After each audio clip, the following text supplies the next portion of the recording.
Remember, we weren't meant to do this life alone. Our whole system is designed to be in community with others, to have an exchange of energy with others. It's truly helpful as a human being to be reserved this way, and resourced this way. People usually find me because they've gotten to a point where no matter how successful they are, they're internally kind of miserable. Because if you're not able to take care of the inner self and listen to your inner voice and take action from that place for your good, like, who are you living your life for?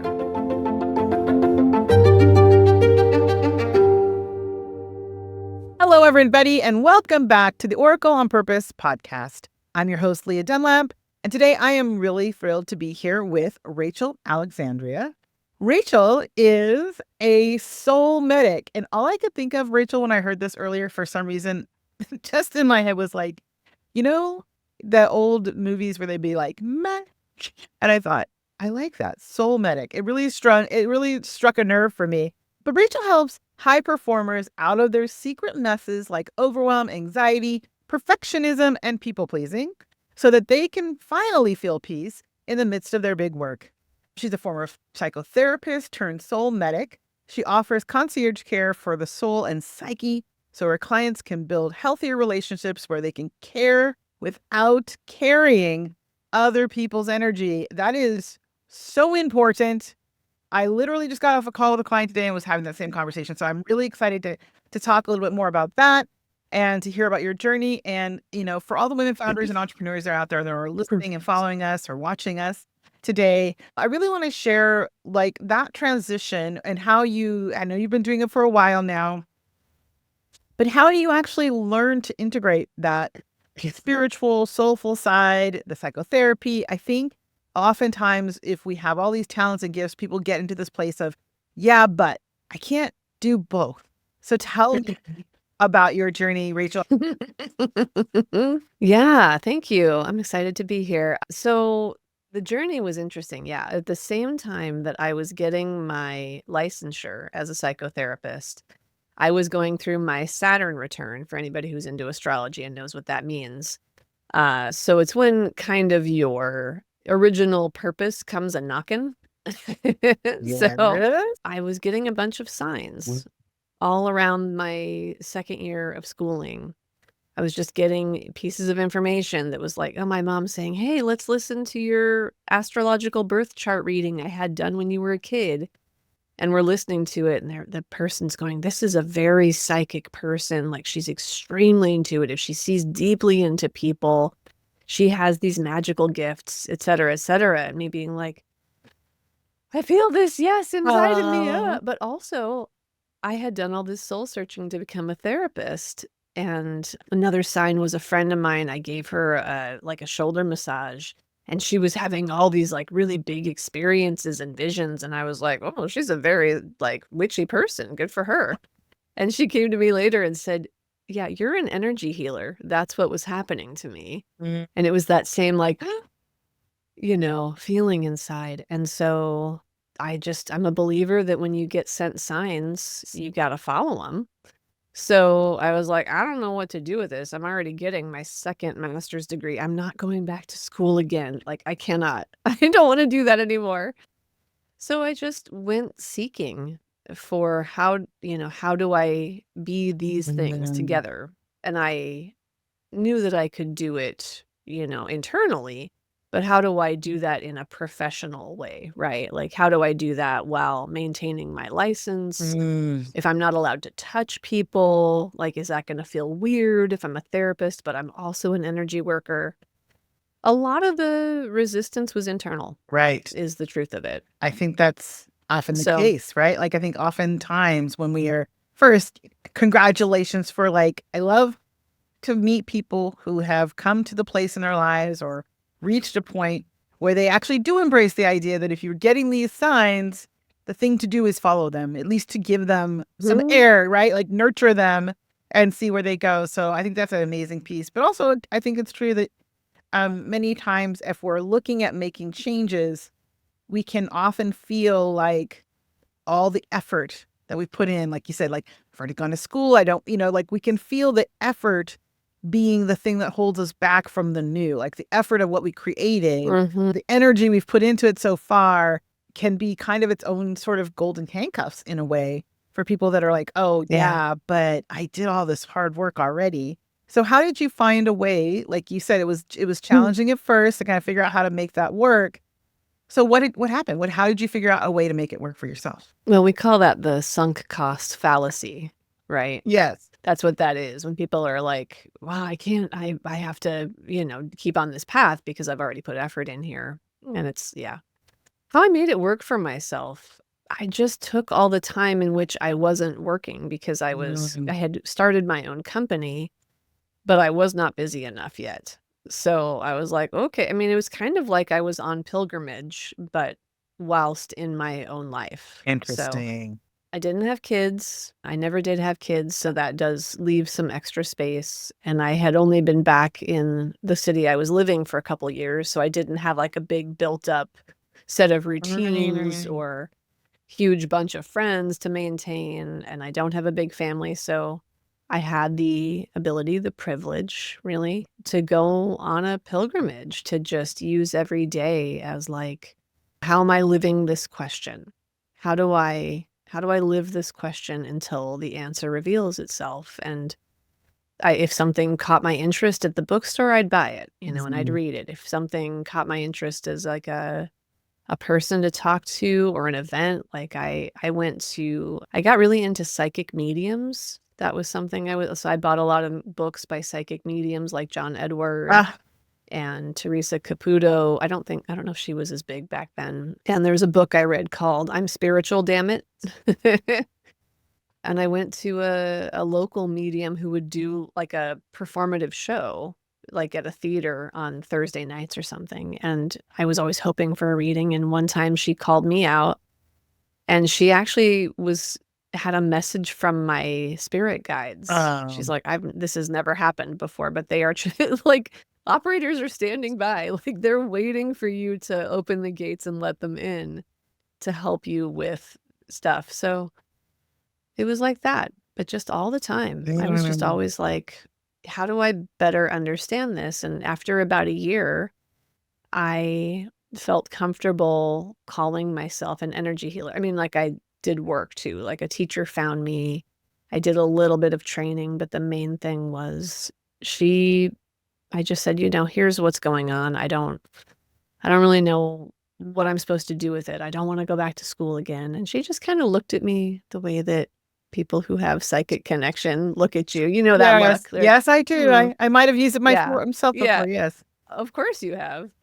And she said, you've spent lifetimes learning structure.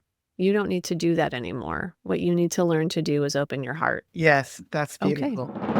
What if you could tap into the law of attraction with precision and power on your terms?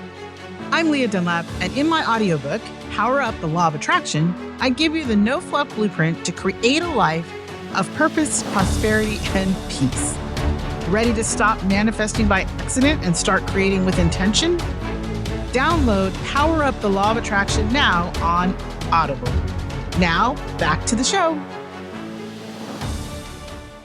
So, yeah, it just was a lot of those things, and then eventually when I got my own therapy office, I literally had it as 2 rooms. Here's the therapy space with the couch and the chair and the whatever, and the other room had a massage table in it. I think that is so amazing because it's like, from what you're saying, there's this part of me that's just of course, like you're like the idea of your spirit guide just kind of standing by, waiting, like, let's go, let's go, let's go. I've heard that so many Mhm. times with people that Mm.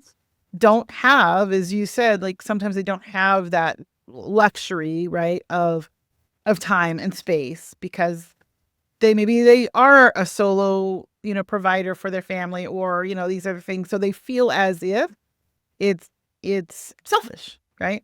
To take that time Mhm. to dive into this. So I think it's Yeah. really an interesting journey to talk about that.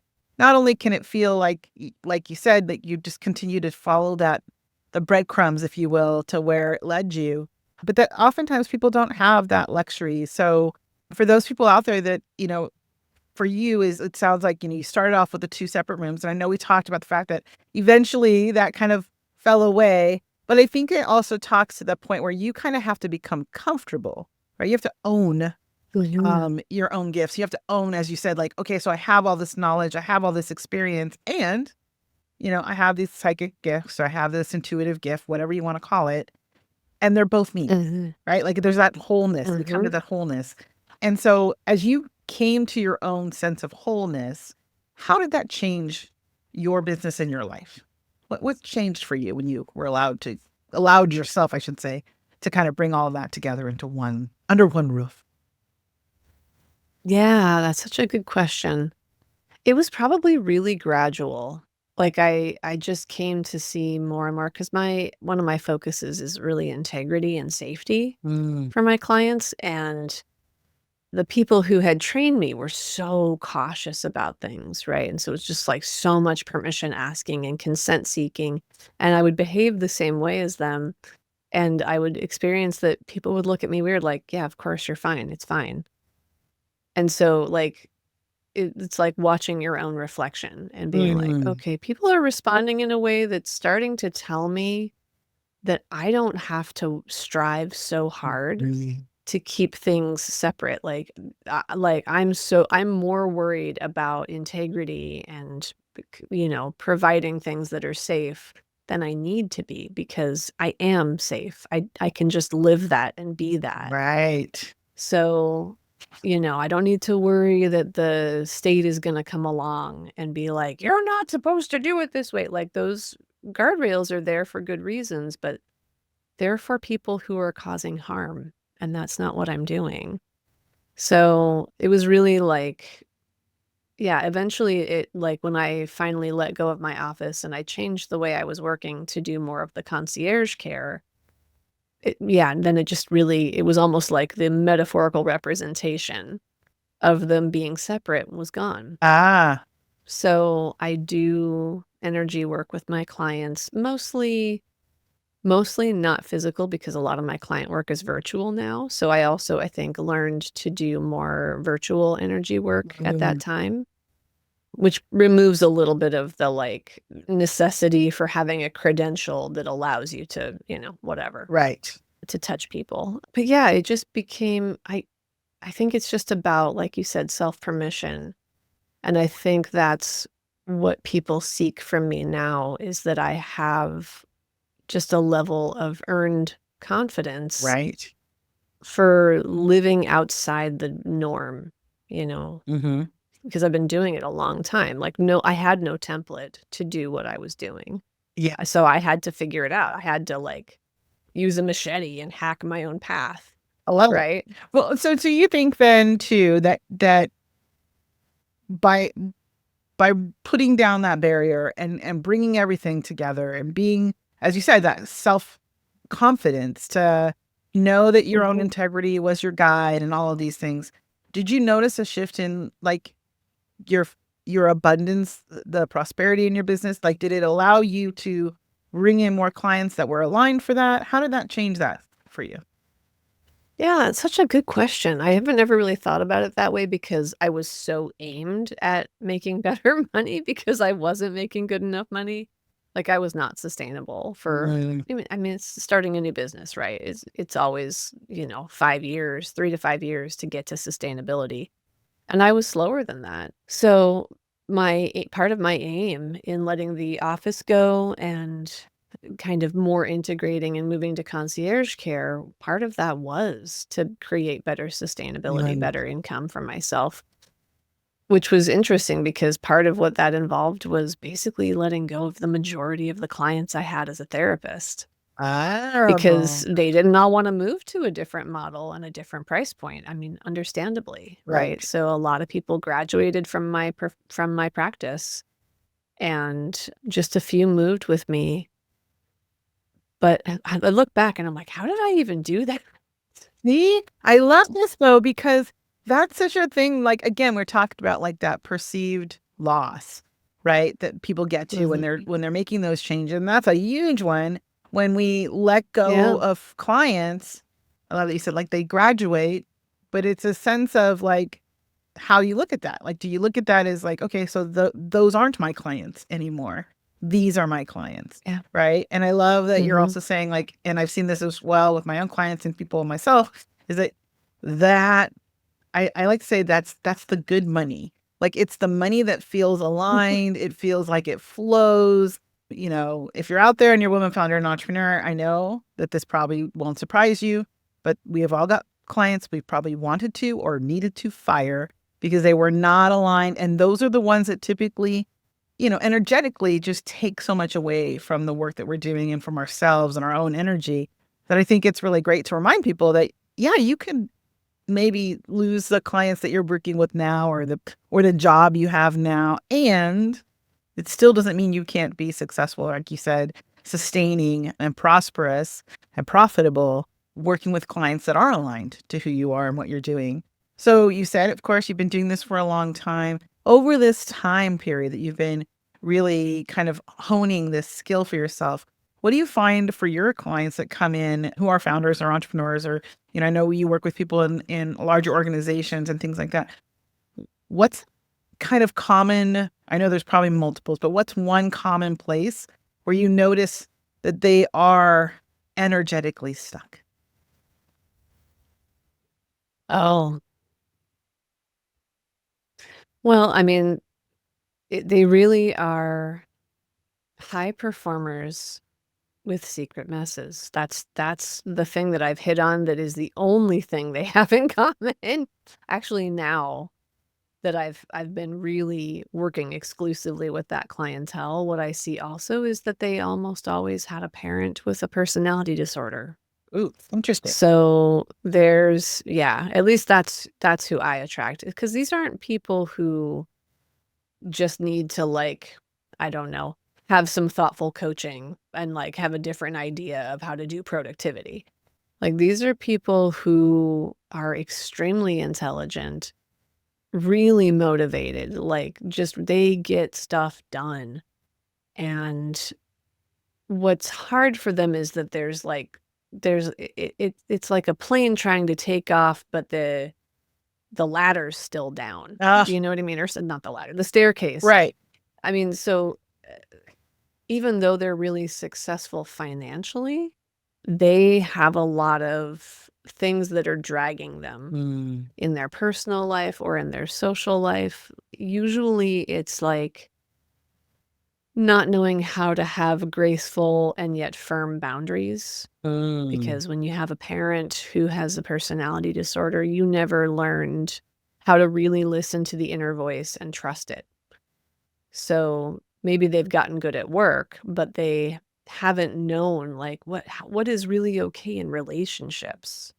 Like, how do I really go for what I need? So they've either like partnered with somebody who mirrors, you know, an abusive parent maybe, or they've gone for somebody who's so milk toasty because they wanted somebody who just wasn't gonna be scary, right? right. Wasn't gonna be intense like the parent Yeah. was.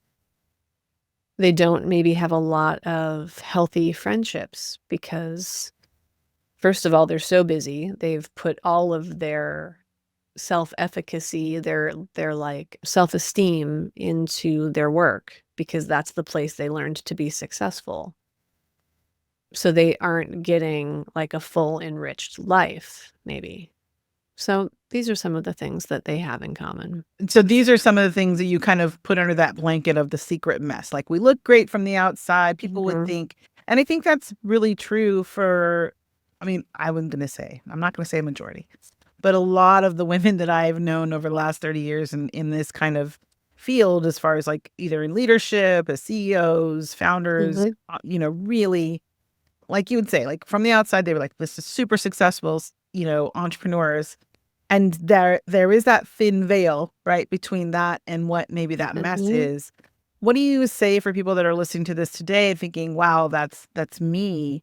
Like, what is the first step in managing or coming to terms with the difference between that? Like, what is the first thing to for them to really take a listen to, if you will, from inside of themselves about why they might be having that, or what perhaps would be the first thing to look at if they are kind of noticing themselves in this conversation?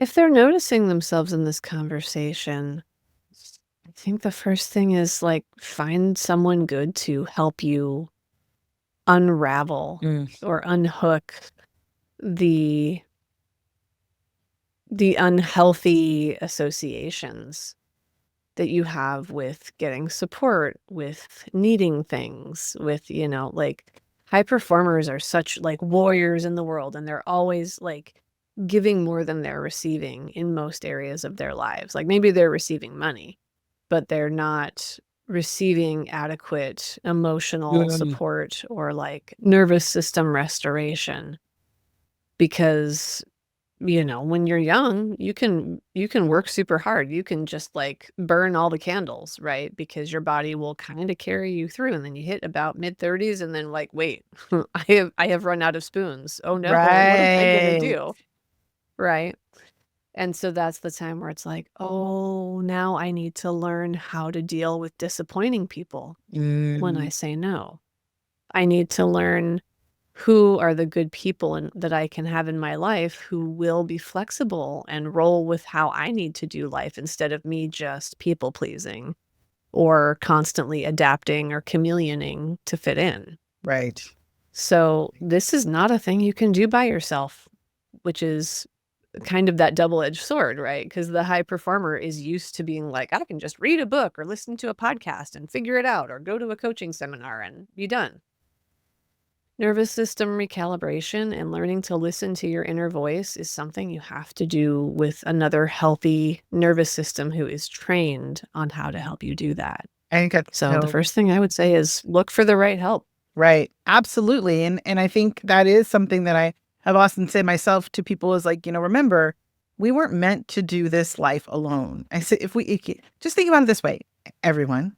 If you were meant to do this alone, you could scratch your own back without assistance. Like we are meant physically, like our whole system is designed to be in community with others, to have an exchange of energy with others. And so I love that you're honoring that. It's so important to talk about the mental health aspect of this that we still today don't do enough of, and that it becomes something not that you're doing, and correct me if you think this is wrong, but not that you're doing because it's something you have to do. It's like something you deserve to do. Like it's not another thing to check off your list per se, but it's truly helpful as a human being to be reserved this way, to resourced this way. It's more like not something you're taking off someone else's plate, but something you're actually allowing to come through you to have support and be more wholly resourced as yourself. Do you agree? I agree with that. And I would also say that people usually find me because they've gotten to a point where no matter how successful they are, they're internally kind of miserable. Because if you're not listening to or able to take care of the inner self and listen to your inner voice and take action from that place for your good in a way that most people have been taught is selfish. Right. Like, who are you living your life for, right? Like, it isn't fulfilling in the way that you really want.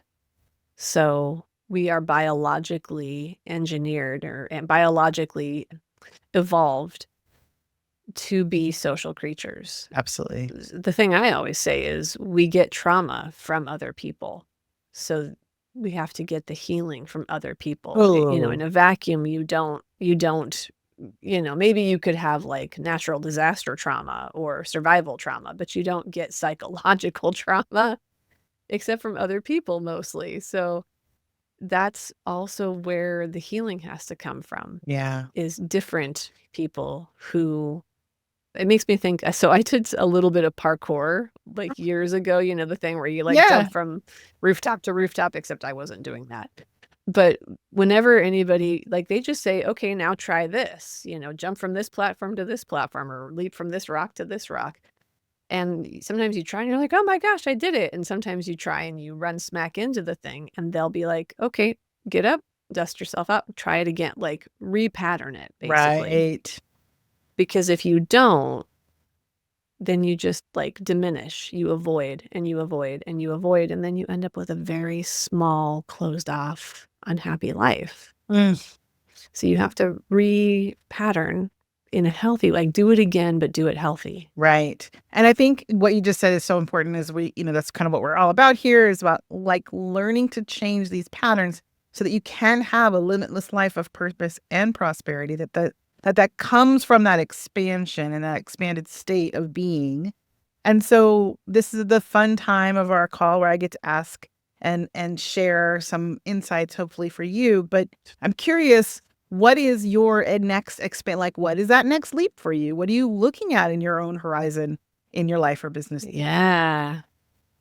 Thank you for asking that too. So my fiance and I are experimenting with Chat GPT and all of my writing and my work to build something that would be kind of like a therapy or coaching supplemental interactive support. Mm. So right now it's tentatively titled Pocket Coach.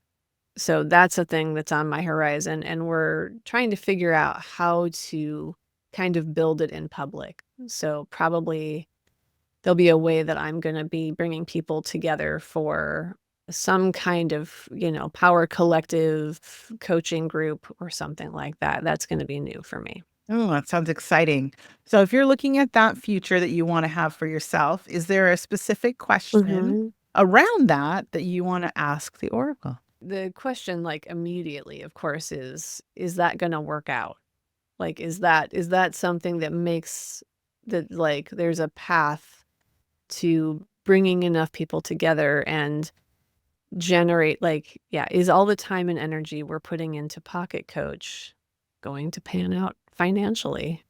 Well, what she showed me right away as you were talking, and so this is how it usually works, is she showed me an image, and the vision that I saw is you at a large trade show, at a booth, sharing this technology. So I would say, with that in mind, that the answer to that question is yes, it's definitely something that can be brought out into market.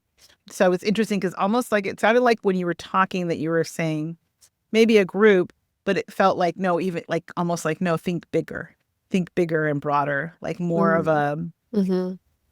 a public facing possibility, Mhm. right? So Mhm. Oh, this for is sure. yeah, so Yeah. this is she's just saying like, no, this is even bigger than even maybe you say a small group now, or you're thinking maybe there's a cohort to beta test it, but eventually this is going to be something that's really widespread and brought to the public.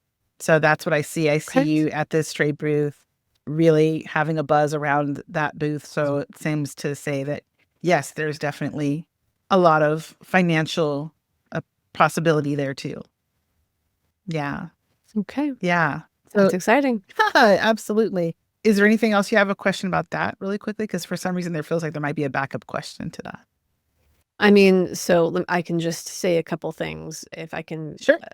So we're talking about building in public. The idea behind groups is to have multiple coaching groups to try to get enough people using it and to get it to be more visible. I guess the question, so okay, here's a better question. The focus, because ChatGPT already does so much. People are already talking about their problems with it, right? That's already happening. My work focuses on difficult conversations and also on tapping, like EFT tapping. Right. And I also have work on the Enneagram, but I think trying to get it to help people assess their Enneagram types is a longer pathway. So, is there anything that the Oracle thinks would be the best place to focus? Or should it just be like, it's a pocket Rachel and it does everything Rachel does? So it was like, yes, and so I think there's a couple things you said there that got some feedback. So I'm just going to say them. So one, Mhm. the piece about having some kind of cohorts and coaching and things like that, that piece feels Mhm. like almost the word that came was like, yes, but that's a step. It's a first step, but Right. it's gonna overshoot that really quickly. So the Okay. second part almost of what you were saying in regards to like a pocket Rachel, the Enneagram got a lot of a spike for you. So I think you're heading the right Mm. direction. And that would actually be energetically, if your focus is that, then the other things are really just going to be checking boxes. Like, oh yeah, we've got, the efficacy of this is fine. People are using it. The tool is working. And then it's going to be leaping right into like more exposure and more accessibility. And she did highlight the Enneagram piece as a focal point. Right? Okay. Yeah. And so you will change the name. Yeah. So if that's a placeholder name, she's like, yeah, as a placeholder, it's fine because it's conceptual, but that will be changing too. Yeah.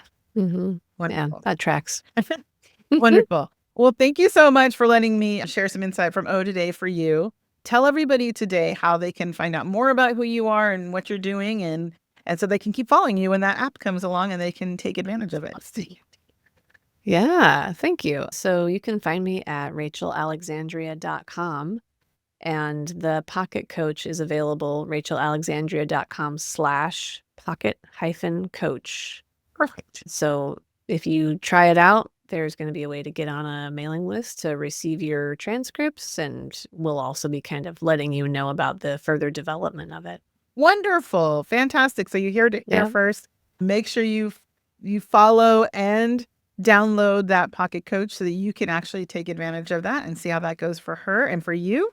Thank you, everybody, for watching. Again, for all of you out there who are women entrepreneurs and founders who are looking for inspiration, for ideas, for tips, please keep coming back. We're going to continue to have great guests like Rachel on our show so that you can continue to get that knowledge and build your resources so that you can continue to live a limitless life of purpose and prosperity.